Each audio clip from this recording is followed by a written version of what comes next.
Comment box में लिखें जय माता दी।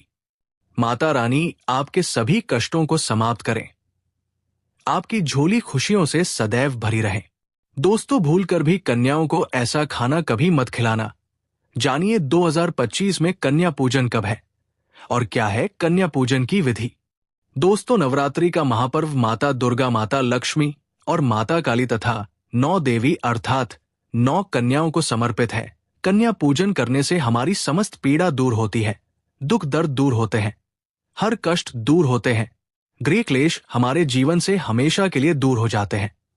यहां तक कि पितृदोष, राहु दोष, मंगल दोष, कालसर्प दोष, मात्र कन्या पूजा से पीड़ित व्यक्ति को राहत मिलती है, सुकून मिलता है, घर में खुशियां आती है तथा अकाल मृत्यु घर में कभी नहीं होती। दोस्तों, नवरात्र की अष्टमी और नवमी तिथि पर कन्या पूजन का विधान है।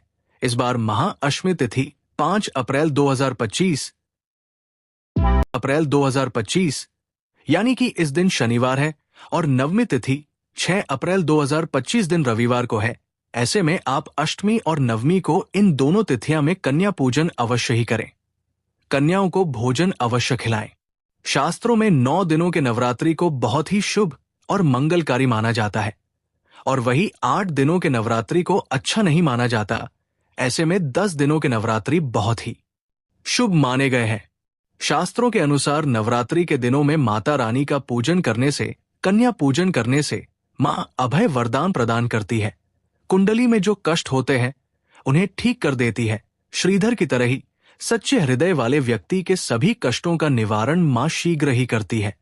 मां की उपासना से विनम्रता का विकास होता है, सभी कष्ट, दरिद्रता, दुख का नष्ट हो जाते हैं। नवरात्रि में माता रानी का व्रत और पूजन किया जाता है, लेकिन नवरात्रि के दौरान सबसे ज्यादा महत्व होता है कन्या पूजन का। दोस्तों, कन्या रानी जो होती है फूल की पंखुड़ियों की तरह नाजुक होती है। कन्या पूजन सर्वोपरि है, श्रेष्ठ है।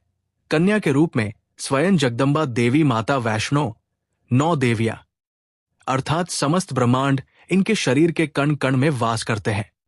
बहुत कम लोग जानते हैं 33 कोटि देवी देवताओं का वास होता है कन्याओं के मस्तक पर।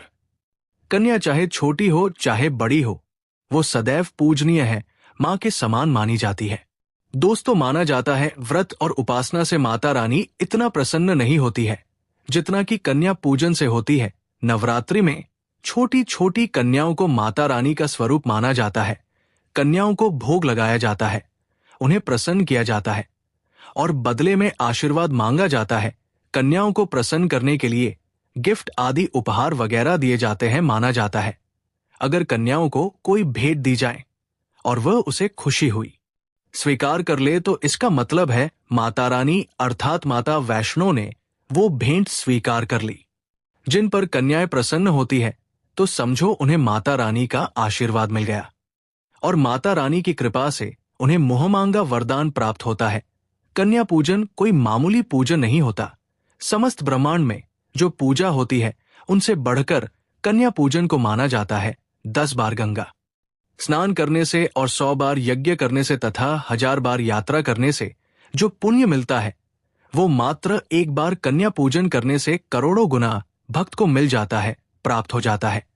दोस्तों, इसीलिए कहा जाता है कि कन्याओं को सताना नहीं चाहिए, इससे समस्त ब्रह्मांड हिल जाता है। कन्याओं की जितनी सेवा की जाए कम ही होती है। कन्याएं कोई मामूली नहीं होती। कन्या के रूप में स्वयं उनके मस्तक पर विराजमान होकर स्वयं देवी चलकर आपके घर तक आती है। नवरात्रि में 2 साल से लेकर 10 साल तक की कन्या का पूजन होना चाहिए। अष्टमी अथवा नवमी को कन्याओं के पैर धोकर भोजन कराना, उपहार आदि देना श्रेष्ठ माना जाता है, दुर्लभ माना जाता है। ऐसा मौका कभी हाथों से नहीं जाने देना चाहिए। इस दिन जितना ज्यादा हो सके कन्याओं को हाथ पकड़कर, पैर पकड़कर अपने घर तक लेकर आए। दोस्तों, वीडियो में आगे बढ़ने से पहले आप अपनी राशि भी कमेंट बॉक्स में जरूर दीजिएगा। यदि हमारे पास कोई उपाय होगा तो वो आकर हम आपके कमेंट का रिप्लाई में बता देंगे। कोई भी राशि के अनुसार अगर उपाय करता है तो माता वैष्णो बड़ी प्रसन्न होती है और ऐश्वर्य धन प्रदान करती है, मालामाल बना देती है।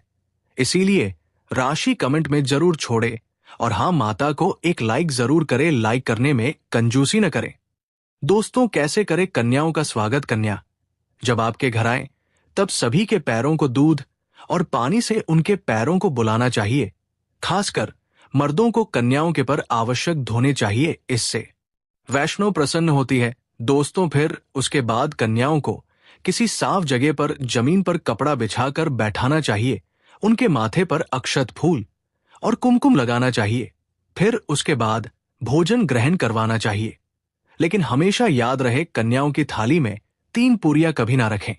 इसे शुभ नहीं, घोर अशुभ माना जाता है। 3 पूरियां तथा 3 रोटियां मरने वाले व्यक्ति के लिए निकाली जाती है और जेल में कैदियों के लिए दी जाती है। ऐसे में कन्याओं को उनकी थाली में 3 पूरी कभी ना दें, लेकिन 1-2 करके पूरियां दे सकते हैं। इससे 3 संख्या बढ़ जाती है और दोष भी नहीं लगता। दोस्तों, कन्याओं को खाना खिलाने के बाद अंतिम में कन्याओं के सर पर लाल चुनरी उड़ाना चाहिए और भोजन में आपको खीर, पूड़ी, हलवा, चना तथा आलू की सब्जी, छोले वगैरह की सब्जी खिलानी चाहिए। पनीर आदि भी खिलाया जा सकता है। वैसे माता रानी का प्रिय भोजन खीर, हलवा, पूड़ी और छोले आदि ही है, लेकिन भूल से भी लहसुन और प्याज का इस्तेमाल कभी ना करें, अन्यथा अनर्थ हो जाएगा। अक्सर कई लोग कन्याओं को कुर्क का पैकेट, चिप्स वगैरह का पैकेट खिलते हैं, जो कि घोर अनर्थ माना जाता है, क्योंकि इसमें लहसुन प्याज का इस्तेमाल होता है, जिसके कारण आपका व्रत खंडित हो सकता है। मां दुर्गा क्रोधित हो सकती है। जहां आपने 9 दिनों तक लहसुन प्याज का परहेज किया, लेकिन आपकी एक गलती पूरे व्रत को खंडित कर सकती है। इतना भी नादान नहीं बनना चाहिए कि माता रानी रुष्ट हो जाएं और कन्या को भी अशुद्ध होना पड़े। कन्याओं को डब्बा बंद कोई भी ऐसी चीज न खिलाएं जिसमें लहसुन प्याज होता है। कई चीजें ऐसी होती है मार्केट में जिसके अंदर लहसुन प्याज का इस्तेमाल होता है।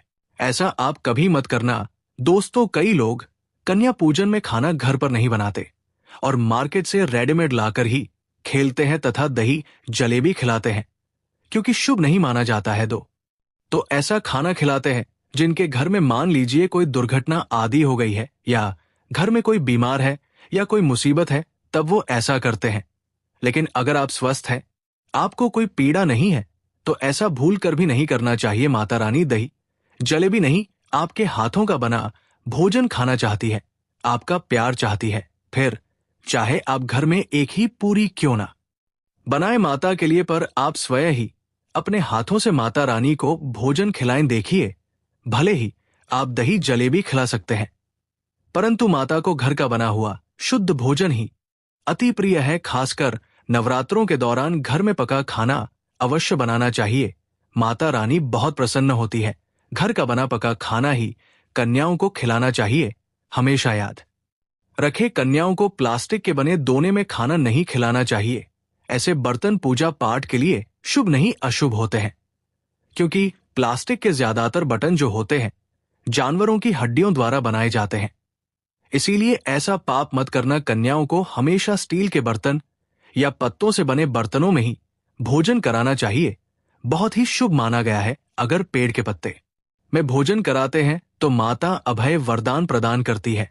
दोस्तों, एक और बात हम आपको बताने वाले हैं कि यदि नवरात्रों के समाप्त होने के बाद यदि बीच में कन्या पूजन में शुक्रवार का दिन पड़ जाए, तो कन्याओं को कोई भी खट्टी चीज नहीं खिलाना चाहिए, क्योंकि शुक्रवार का दिन माता संतोषी को समर्पित होता है और माता संतोषी नवरात्रों के दिनों में सक्रिय अवस्था में होती है, यानी वह भी 9 देवियों के साथ में आपके घर में आती है। इसीलिए कन्याओं को भूलकर भी शुक्रवार का दिन अगर पड़ जाए तो खट्टी चीज घर में नहीं बनाना चाहिए और कन्याओं को भी खट्टी चीज नहीं खिलाना चाहिए। घोर पाप लगेगा। आपका किया कराया सब बर्बाद हो सकता है। खट्टी चीजों से माता संतोषी रूस हो सकती है, चिढ़ सकती है, आपको श्राप दे सकती है। इसीलिए नादान न बने। दोस्तों, भोजन कराने के बाद कन्याओं की थाली में एक लौंग जरूर रखना चाहिए, क्योंकि लौंग देवी शक्ति तथा दुर्गा मां को बहुत प्रिय है। लौंग माता शक्ति का प्रतीक होती है। लौंग में नव दुर्गा का वास होता है। इन 9 दिनों में माता रानी को लौंग का भोग ही लगाया जाता है। तो खाना खाने के बाद कन्याओं को लौंग अवश्य अर्पित करें। माता रानी को अमृत से बढ़कर लौंग प्रिय है। इसीलिए कन्याओं को थाली में चुपचाप एक लौंग जरूर रख दें। आपका भाग्य चमक जाएगा। माता लक्ष्मी आपके जीवन में धन की कोई भी कमी नहीं होने देंगे। दोस्तों, आपको बता दें कन्याओं को उपहार में क्या दें। कन्याओं को खुश करने के लिए उनकी थाली में दक्षिणा डालें, ताकि आपके घर में संपन्नता बनी रहे तथा धन की कोई भी कमी ना हो। कन्या जब आपके घर से खुशी खुशी धन लेकर जाती है, तो वो भी आपको खुशी खुशी कई गुना आपको धन प्रदान करती है। इस समय कंजूसी मत करना। खुशी खुशी कन्याओं को धन अवश्य देना। कन्याओं को कोई सुंदर गिफ्ट दे सकते हैं। शास्त्रों में बताएं, पाया जाता है कि कन्या जितना खुश होती है, माता रानी उतना ही जल्द फल की प्राप्ति प्रदान करती है।